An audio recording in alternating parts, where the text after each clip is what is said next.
We have seen in the past that, for example, bad harvests can lead to political instability, especially in fragile countries. There is a massive security issue here. The melting of the ice cap will open up new economic opportunities. The northern route will become ice-free.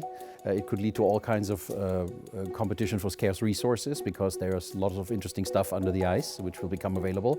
We already see that the Arctic is an area where there's more military activity than there used to be.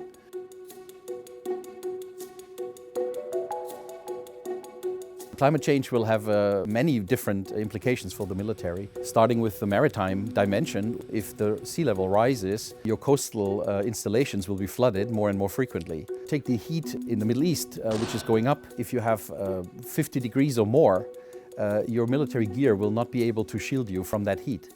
If you have more sandstorms in certain areas, for example, you will not be able to do reconnaissance flights anymore. If you have roads that go along coastal areas, they will be flooded, therefore be unusable most of the time.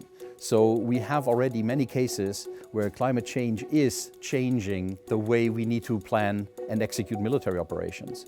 And then, of course, there's the other question, if climate change does lead to humanitarian disasters, what role will the military play and what role will NATO play in the future?